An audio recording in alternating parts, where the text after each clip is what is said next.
میں بلا کسی تاخیر کے میں دعوت دیتا ہوں حضرت مولانا مفتی محمد ابراہیم صاحب کو، جو استاد حدیث و فقہ ہیں، مدرسہ جامعہ عربیہ معین الاسلام کے اور مکاتب کے اعتبار سے حضرت بڑی خدمت کر رہے ہیں۔ میوات میں جگہ جگہ پر جا کر مکاتبوں کو، پڑھانے والوں کو، مکاتبوں کو دیکھنا، ان کی حوصلہ افزائی کرنا مفتی صاحب کا ایک مشن ہے۔ حضرت اس میں لگے ہوئے ہیں، ہمارے بیچ میں تشریف لائے ہیں۔ میں حضرت سے بڑے ادب سے درخواست کرتا ہوں کہ آپ تشریف لائیں اور اپنے قیمتی نصائح سے ہم تمام کو مستفیض فرمائیں۔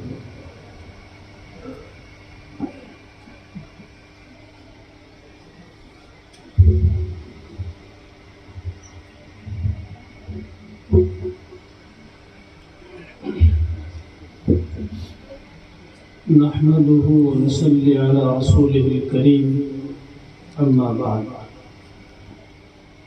قال النبي صلى الله عليه وسلم إنما بعثت معلما أو كما قال عليه الصلاة والسلام۔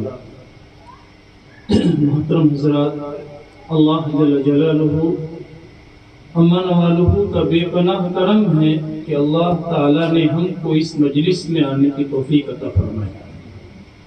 واقعتاً یہ بہت ہی بابرکت اور بہت ہی بڑی مجلس ہے۔ اللہ تعالیٰ اس کو اپنے بارگاہ میں قبول فرمائے، کیونکہ آج ہم سب کا یہاں جو جمع ہونا ہے ان معصوم بچوں کی برکت سے ہے جو اللہ کے کلام کو پڑھ رہے ہیں۔ ہر چیز کی ایک نسبت ہوتی ہے اور نسبت سے چیز کا مقام طے ہوتا ہے۔ ان بچوں کی جو نسبت ہے وہ براہ راست اللہ کے کلام سے ہے، اور اللہ کا کلام، اس کا علم، وہ اس دنیا میں سب سے بڑا کلام ہے۔ اس کے کلام سے بڑھ کر کوئی کلام نہیں ہو سکتا۔ قرآن پاک کا وہ مقام ہے جس سے جو چیز وابستہ ہو جاتی ہے، منسوب ہو جاتی ہے، جڑ جاتی ہے، اس کا مقام بھی دنیا اور آخرت میں بلند ہو جاتا ہے۔ یہاں تک کہ وہ کاغذ، وہ گتے، وہ کپڑا جو قرآن پاک پر چڑھا دیا جاتا ہے وہ بھی ایسا ہی مقدس ہو جاتا ہے جس سے قرآن پاک خود مقدس ہے۔ آپ میں سے ہر مسلمان جانتا ہے کہ جس کاغذ پر قرآن پاک لکھ دیا جائے کوئی مسلمان اس کاغذ کو زمین پر نہیں ڈال سکتا۔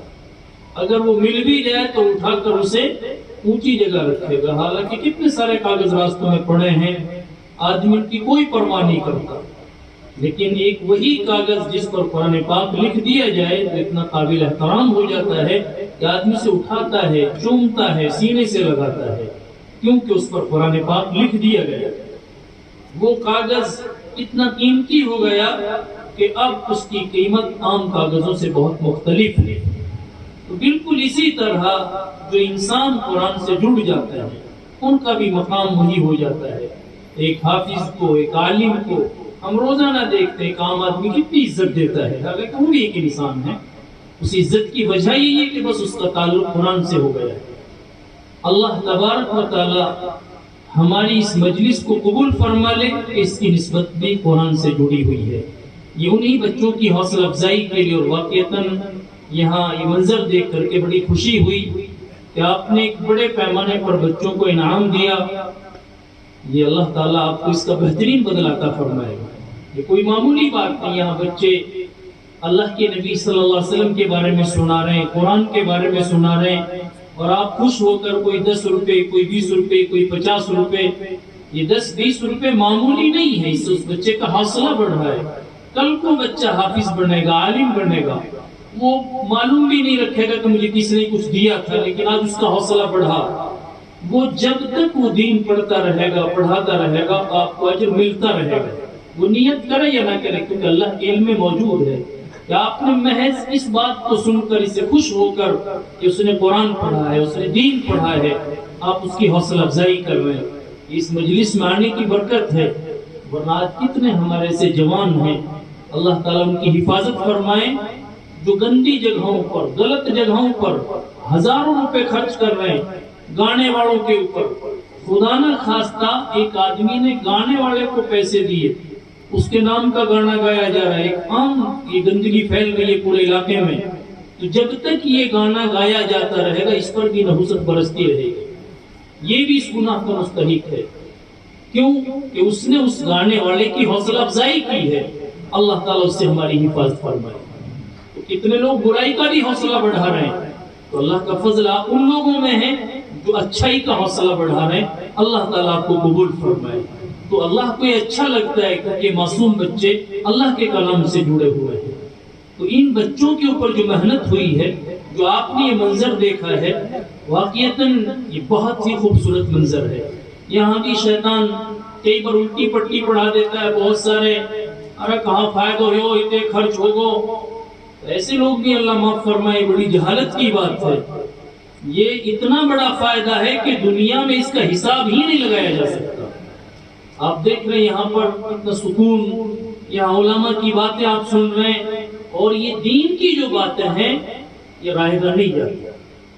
قرآن میں اللہ نے فرمایا، محمد الرسول اللہ صلی اللہ علیہ وسلم کو خطاب ہے، وَذَكِّرْ إِنَّ الذِّكْرَ تَنفَعُ الْمُؤْمِنِينَ، کہ نبی لوگوں کو نصیحت کیجئے، نصیحت کرنا ایمان والوں کو نفع دیتا ہے۔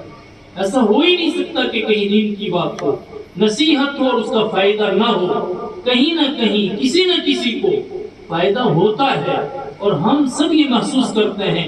اگر یہ دین کی مجلس سے نہ ہو، یا علماء کا ماحول نہ ہو، آج جو یہ ساری محنت آپ دیکھ رہے ہیں، اگر حضرت جی مولانا الیاس اللہ ان کی قبر کو نور سے بھر دے، وہ تشریف نہ لاتے تو کہاں سے منظر پیدا ہو جاتا؟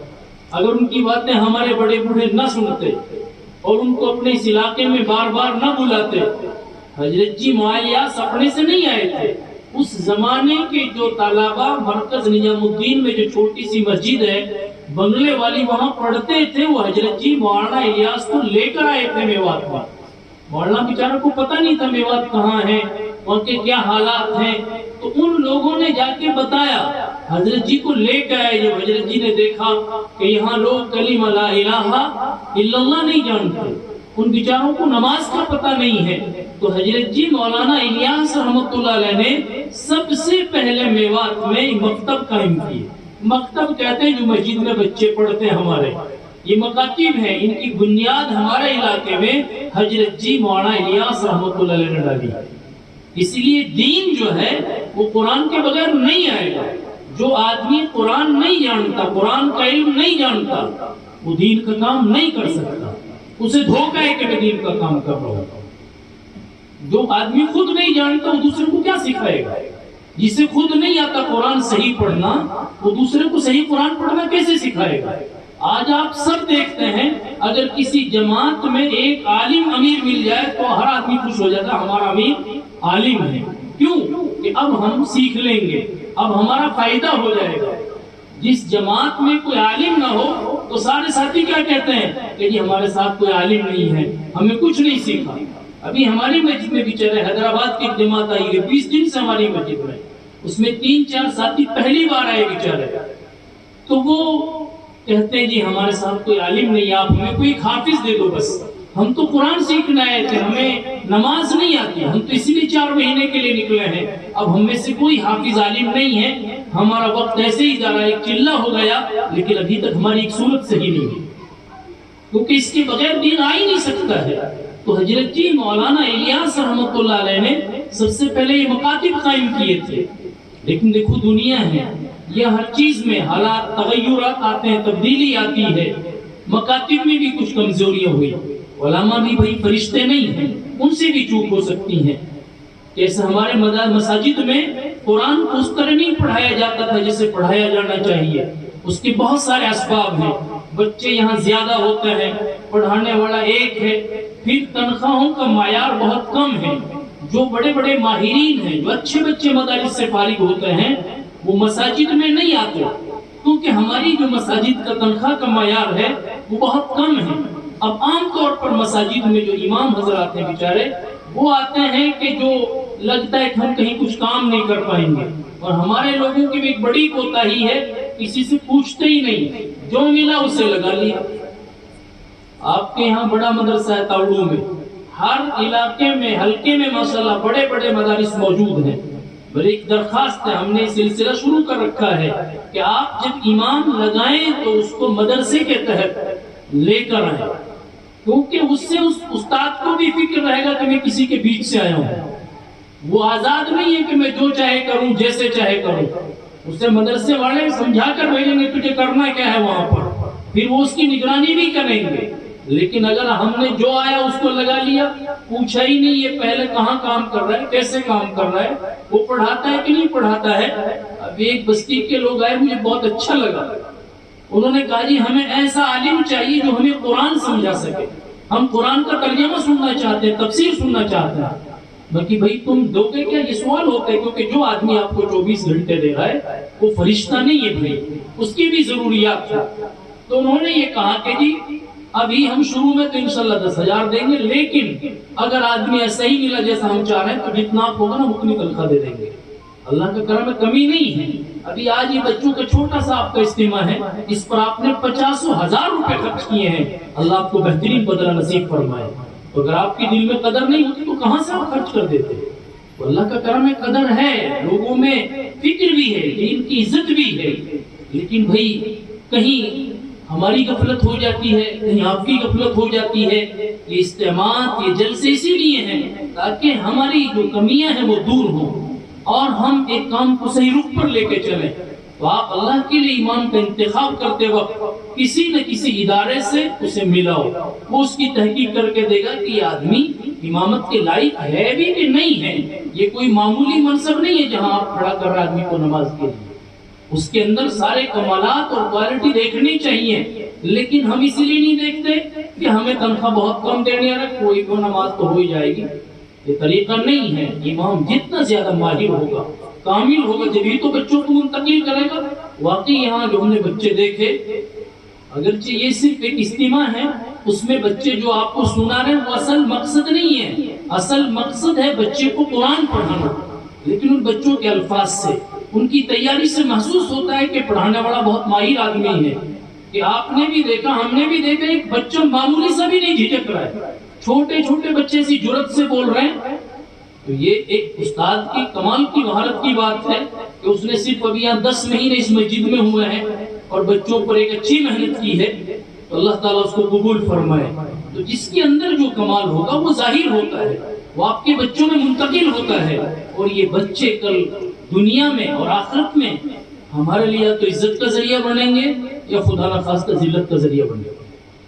اگر یہی بچے کامیاب ہو جاتے ہیں, قابل تعریف ہو جاتے ہیں, ہر آدمی کہتا ہے یہ میرا بیٹا ہے. اگر وہ کوئی اچھا کام کر رہا ہے اور خدا نخواستہ کوئی برا کام کرتا ہے تو باپ بھی جلدی سے اقرار نہیں کرتا کہ میرا ہے. تو اسے لگ رہا ہے کہ میرے لیے شرم ہوگی, میرے لیے ندامت ہوگی.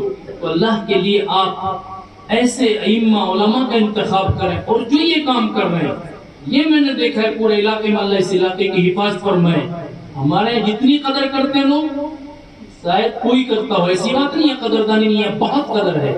ہم نے دیکھا ابھی جہاں سارے ساتھی محنت کر رہے ہیں, آپ دیکھیں گے انشاءاللہ ایک دن آپ کی اس مسجد میں اگر یہ امام جمع رہا. ایک بڑا مسئلہ یہ ہے کہ معمولی باتوں پر ہم ائمہ کو برطرف کر دیتے ہیں. ایک آدمی کی امام سے لڑائی ہو گئی تو وہ اکیلا امام کے پیچھے لگ جاتا ہے اور پورا محلہ خاموش رہتا ہے. یہ غلط طریقہ ہے. اس کا نقصان کیا ہے کہ ہمارے بچے جہاں ہیں وہی رک جاتے ہیں. ہر سال امام بدلا جا رہا ہے تو وہاں بچے نہیں پڑھتے. ورنہ اس وقت میوات کی صورتحال یہ ہے کہ سینکڑوں مساجد میں بچے حافظ قرآن بن رہے ہیں, سینکڑوں لڑکیاں حافظ قرآن بن چکی ہیں. اس وقت مساجد میں تعلیم کا معیار بہت بلند ہو رہا ہے. اور لوگوں کی قدردانی جو میں آپ کو عرض کر رہا تھا کہ ہمارے قریب نوشہرہ, وہ مسجد میں 2 بچے حافظ ہوئے تو ایک آدمی نے امام کو 21,000 روپے دیے. اور خود کہا جی میرا ایک بیٹا علی گڑھ یونیورسٹی میں پڑھ رہا ہے, 1 لاکھ فیس ہے اس کی 1 سال کی, اور یہ میرا بچہ حافظ ہوا ہے کہ میں امام کو اتنا بھی نہیں کر سکتا. ایک دوسرا آدمی بیچارہ وہ ایسے بھی غریب تھا, اس کو ہم بھی سمجھا رہے تھے کوئی بات نہیں جی میں 10,000 روپے تو دوں گا ہی, اس نے دیا وہاں پر. تو اگر اس کی دل میں قدر نہیں تو کہاں سے دے رہا ہے ایک آدمی بیچارہ. تو پتہ چلا اس کی دل میں عظمت ہے, احترام ہے. تو یہاں خرچ بھی کرتے لوگ اور اللہ نے دیا بھی ہے. لیکن ادھر ابھی ہمارا ذہن بہت کم آیا ہے. آپ سب جانتے ایک زمانہ تھا ہمارے اتنی غربت تھی کہ پیسہ ہوتا ہی نہیں تھا. سارا کام میوات میں اناج سے ہوتا تھا. یہاں تک کہ جو بہن بیٹیاں بیچاری اپنے سسرال یا پیہر جاتی تھی تو ان کے بھی پلے میں اناج باندھتے تھے اور وہ بازار سے اسی اناج کے بدلے میں بیچاری کیلا یا کوئی چیز خریدتی تھی وہی لے جاتی تھی. تو اس زمانے سے ہمارے یہاں اماموں کی تنخواہ اناج سے طے ہوتی تھی. کیونکہ سارے ہی کام اناج سے ہوتے تھے، لیکن اس وقت صورتحال بدل چکی ہے، اب کوئی کام اناج سے نہیں ہوتا، تو چھوٹا بچہ بھی اناج لے کے دکان پر نہیں جاتا ہے۔ تو اماموں کی تنخواہ میں ابھی تک ہمارے اناج چل رہا ہے۔ جب ساری ترتیبیں بدل چکی ہیں تو یہ تنخواہ کا سلسلہ شروع ہونا چاہیے تاکہ وہ صورتحال بدلے اور ضروریات کو وہ بھی بیچارے صحیح سے پوری کر سکیں۔ اللہ کے لیے آپ نے دیکھا بھی مسجد ہے، آپ نے اس کو اچھے سے سجایا ہے، یہاں اے سی لگی ہوئی ہے، بڑھیا پتھر بچھا ہوا ہے، ہر آنے والے کو اچھا لگے گا یہ اللہ کا گھر ہے۔ آپ نے خرچ کیا ہے لیکن ہر آنے والا آپ کی تعریف کرے گا اور اللہ آپ کو اس کا اجر بھی دے گا۔ تو ایسے ہی جو ہمارا امام جس کی وجہ سے مسجد مسجد ہے، آپ دیکھتے ہیں اگر وہ قرآن اچھے انداز میں پڑھتا ہے، اچھے لہجے میں پڑھتا ہے، تو اس کے پیچھے قرآن پڑھتے کتنا اچھا لگتا ہے۔ ان بچوں کو دیکھ کر آپ سب کو کتنا اچھا لگ رہا ہے، تو آپ خرچ کریں گے تو اس کا اجر آپ دنیا میں اس کا فائدہ محسوس کریں گے۔ تو اللہ کے لیے آپ امام کیسا انتخاب کریں؟ پرانے زمانے میں جن علاقوں میں، جن بستیوں میں جہاں امام جم گئے، بعض ایسے ایسے امام ہیں کہ وہ دوسرے گاؤں کے تھے، اسی گاؤں کے ہو کے رہ گئے، وہیں پر انہوں نے رہائش اختیار کر لی، تو ماشاءاللہ ان بستیوں میں، ان جگہوں پر ایک الگ ہی فرق ہے۔ ابھی جو ہمارے یہاں صورتحال ہے، ہر مہینے ہر 6 مہینے یہ جو بدلہ ادلا بدلی ہے، اس سے بچوں کا سب سے بڑا نقصان ہے۔ آپ کی نماز ہو جاتی ہے لیکن بچے اتنے پیچھے چلے جاتے ہیں کہ اکثریت بچوں کی وہ ہے جو بیچارے قرآن سے محروم ہیں۔ اللہ کے لیے کبھی آپ سوچنا، جب یہ بچہ بڑا ہوگا، بالغ ہوگا، جب اسے کبھی احساس ہوتا ہے، اور جو بچہ بیچارہ نماز تک نہیں جانتا، اسے سورہ فاتحہ نہیں آتی، اسے قرآن کی کوئی سورت یاد نہیں ہے، یہ بیٹھ کر کے افسوس کرتا ہے۔ ایسے کتنے بچے آپ کو ملیں گے؟ آج دعوت کی مبارک محنت کے ذریعے تبلیغ میں ہم دیکھتے ہیں کہ بیچارے نوجوان جماعت میں جاتے ہیں، اب ان سے سنتے ہیں، اللہ رحم فرمائے، اکثر کو تو سورت یاد ہی نہیں ہے، کسی کو یاد ہے تو بیچارے کو غلط یاد ہے کہ اس نے صحیح پڑھائی نہیں۔ اس وقت جو سب سے بڑی کوشش کرنا علماء کرام، اللہ اس کو قبول فرمائے، وہ صحیح پڑھانے کی محنت ہو رہی ہے، کیونکہ قرآن یہ عربی زبان میں ہے، عربی زبان کو پڑھنے کا طریقہ الگ ہے۔ قرآن پڑھنے کا مستقل ایک گرامر ہے جسے تجوید کہتے ہیں۔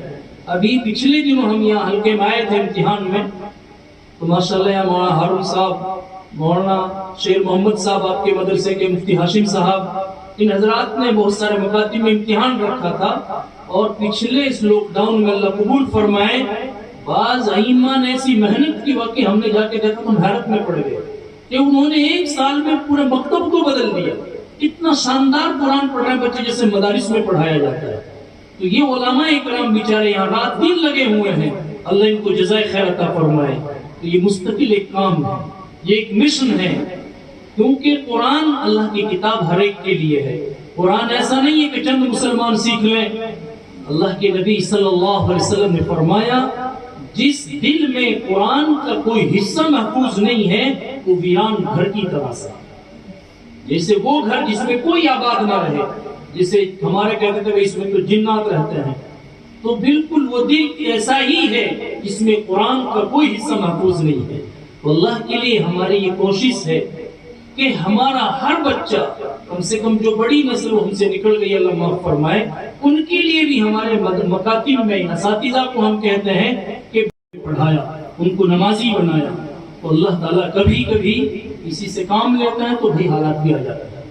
میاں میوات کے تھے ایک میاں جی اڈور کے، اڈور میں آپ نے سنا ایک مرڈر ہوا تھا، تو وہ میاں جی اس دن مرکز نظام الدین میں تھے، حضرت جی مولانا حسن کے پاس، اور ہماری میوات کا دستور ہے کہ جو کوئی بڑا ہوگا جس سے کھنس ہوگی اس کو پہلے نمبر پر لکھواتے ہیں۔ تو اس میاں جی کا نام پہلے نمبر پر، وہ جیل چلے گئے بیچارے۔ تو اس نے کہا حضرت جی آنے کے بعد کہ میرا کوئی قصور نہیں تھا، میں تو اس دن مرکز میں تھا، کہ میاں جی تم صحیح بتاؤ۔ ایک آدمی مجھے ملا دیہانے کا، وہ سرپنچ تھا، کہ جی جب ہم بھی جیل میں تھے، جب میاں جی گئے تھے وہاں پر، اور اس نے ہمیں وہاں نمازی بنایا تھا، اور ہم آج تک نماز پڑھ رہے ہیں، جیل سے سیکھ رہے تھے نماز۔ تو بعض کو اللہ تعالیٰ اس لیے بھی بھیج دیتا ہے، یہ شرم کی بات نہیں ہے، کیونکہ شرم ان کے لیے جو کوئی قصور کر کے گندگی کر کے جیل میں جا رہے ہیں، بغیر کسی قصور کے جیل میں گئے تو اللہ اس کا بدلہ دیں گے۔ یوسف علیہ السلام بغیر قصور کے جیل میں بند کر دیے تھے مصر کے بادشاہ نے، ان کا کوئی قصور نہیں تھا، تو اللہ نے وہیں سے بادشاہ بنا دیا ان کو۔ تو آج بھی علماء کے ساتھ یہ ظلم ہو رہا ہے، اللہ تعالیٰ ان کی حفاظت فرمائے۔ تو اس وقت بہت زیادہ سوچنے کی چیز ہے کہ آپ دیکھ رہے ہیں روزانہ مسلمانوں کے ساتھ بالکل جانوروں جیسا برتاؤ، ان کو کفر پر مجبور کیا جا رہا ہے، ان کی لاشوں پر کودا جا رہا ہے، ان کی ویڈیو بنا کر چھوڑی جا رہی ہیں۔ یہ کوئی معمولی حالات نہیں ہیں۔ ان حالات کا بدلہ، ان حالات کا مقابلہ کرنے کے لیے ایک ہی طریقہ ہے جو محمد الرسول اللہ صلی اللہ علیہ وسلم لے کر آئے ہیں۔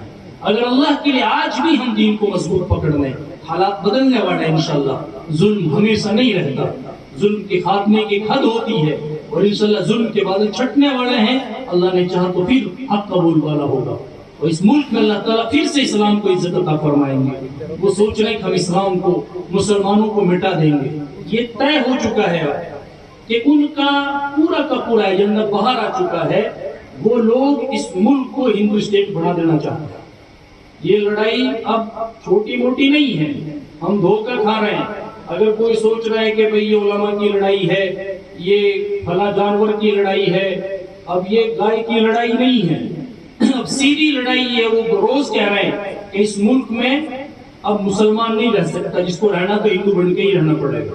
اب تک اس ملک میں ہر مذہب کے آدمی کو آزادی تھی کہ وہ اپنے مذہب کے مطابق عمل کر سکتا ہے، لیکن اب وہ ایسا نہیں ہونے دیں گے۔ ان کا اپنا پلان ہے، لیکن ہمیں گھبرانا نہیں چاہیے۔ قرآن کہتا ہے انہم یکیدون کیدا، کہ یہ بھی تدبیریں کرتے ہیں۔ اللہ فرماتا ہے واکید کیدا، میں بھی تدبیر کرتا ہوں، اور تدبیر اللہ کی غالب آ کے رہے گی۔ یہ نہیں کہ جو سوچ رہے سب ہو جائے گا۔ اللہ بڑی بڑی پلاننگوں کو ایک منٹ میں الٹ دیتا ہے۔ وہ قادر مطلق ہے، مسلمان کبھی مایوس نہیں ہوتا۔ تمہارے سوچنے سے کچھ نہیں ہوتا، ہوگا وہ جو ہمارا رب چاہے گا۔ جس کے مقدر میں آزمائشیں لکھی ہیں وہ لکھی ہیں۔ اللہ تعالیٰ کو استقامت کی توفیق نصیب فرما دے۔ جو بیچارے تہجد گزار مولانا کلیم کے دفاع میں غیر مسلم اترے ہوئے ہیں ہزاروں، وہ اتنے نیک آدمی ہیں، تو ایسے لوگوں کو جب ستایا جائے گا، اللہ تعالیٰ ظلم کو برداشت نہیں کرتے۔ اللہ تعالیٰ کے ہاں اب سے پہلے انگریز نے بھی یہ کام کیا تھا۔ اس ملک میں بڑے بڑے علماء، ہندوستان کے چوٹی کے عالم تھے حضرت محمود الحسن دیوبندی علیہ رحمہ، انہیں کاڑے پانیوں میں قید کیا گیا اور وہاں پر ان سے چکی پسوائی گئی، ان کی کمر کو لوہے سے داغا گیا۔ انگریز ایسے نہیں چلا گیا تھا۔ اس ملک میں تقریباً ایک ہندو لکھتا ہے، مسلمان نہیں، 1857 سے لے کر ملک آزاد ہونے تک تقریباً 5 لاکھ مسلمان شہید ہوئے ہیں، تب یہ ملک آزاد ہوا ہے۔ ایسے آزادیاں نہیں ملتی، ظلم ایسے ختم نہیں ہوتا پھونکوں سے۔ ظلم سے لڑنے کے لیے ہمت چاہیے، طاقت چاہیے، حوصلہ چاہیے۔ ہمارا سب سے بڑا حوصلہ دین ہے۔ اگر ہم نے اپنے بچوں کو دین نہیں سکھایا تو جیسے آج مجبور کیا جا رہا ہے ان کو کفر بولنے پر، کفریہ نعرے لگانے پر، کہیں ایسا نہ ہو کہ ہمارے بچے غلطی سے یہ غلطی کر بیٹھے اور وہ ایمان سے بھی محروم ہو جائیں۔ اللہ تعالی ہمارے ایمان کی حفاظت فرما دے۔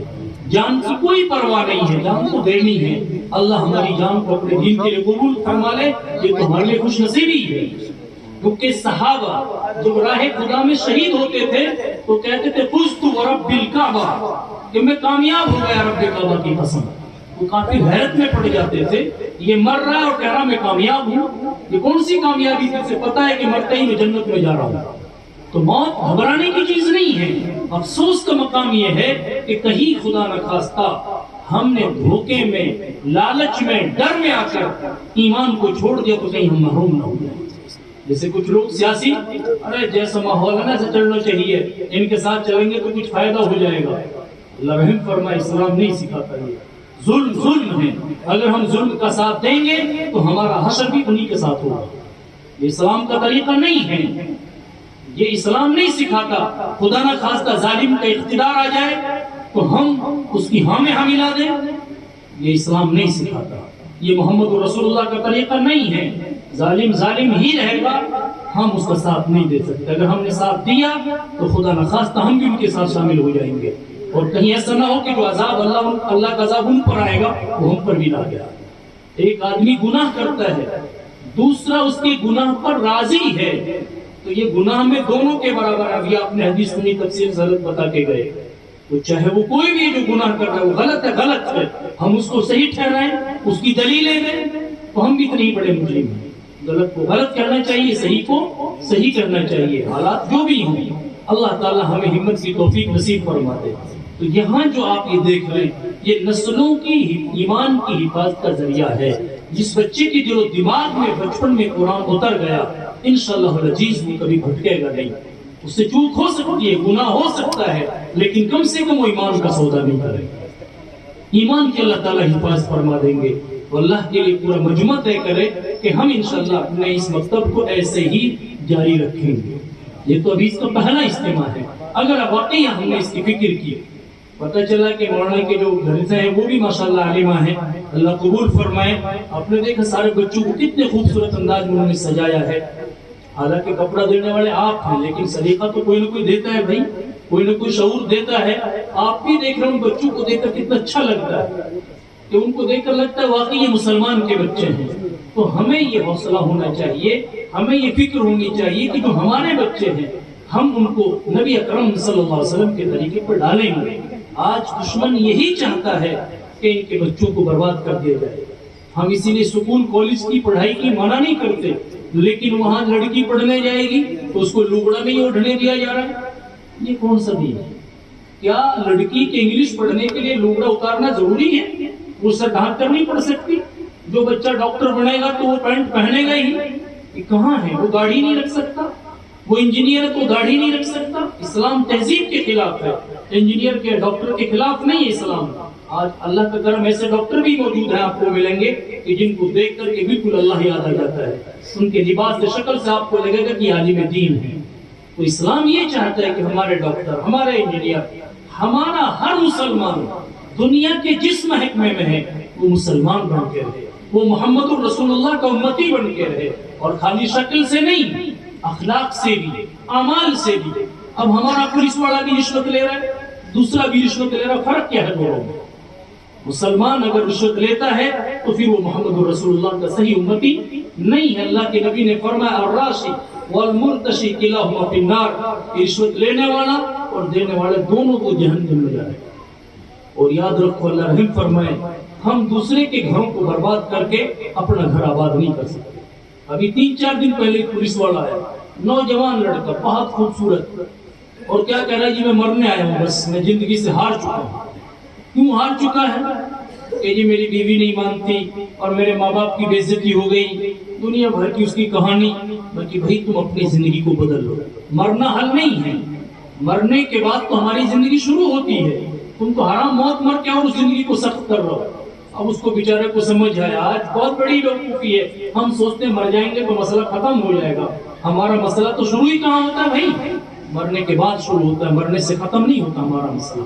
اس میں بعض لوگ بڑی بیوقوفی کرتے. گھروں میں بھی کسی بیٹی کے ساتھ، بہن کے ساتھ کوئی معاملہ ہو جاتا ہے سسرال میں، تو بہت سارے ماں باپ کہہ دیتے ہیں کہ بیٹی مر جا ہم دیکھ لیں گے.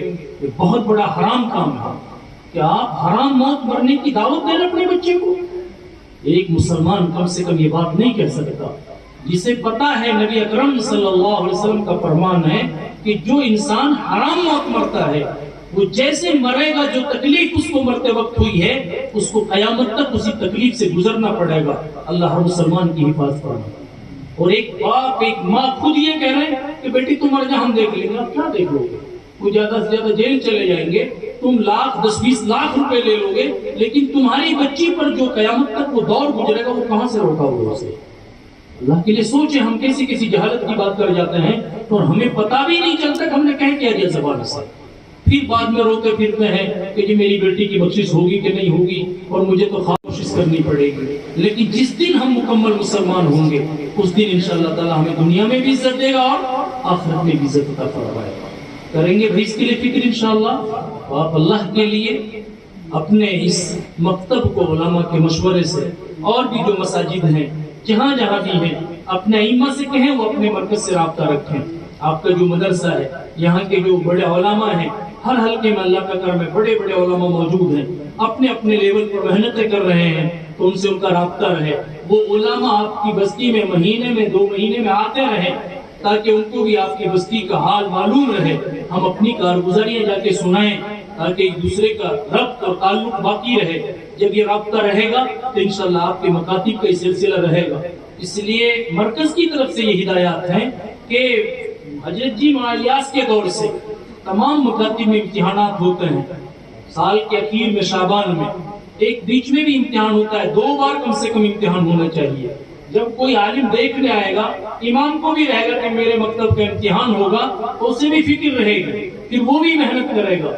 بیچ میں یہ سلسلہ بالکل بند ہو گیا تھا، کوئی دیکھ ریکھ نہیں ہو رہی تھی، تو نہ پڑھانے والے کو فکر ہے نہ پڑھنے والوں کو فکر ہے۔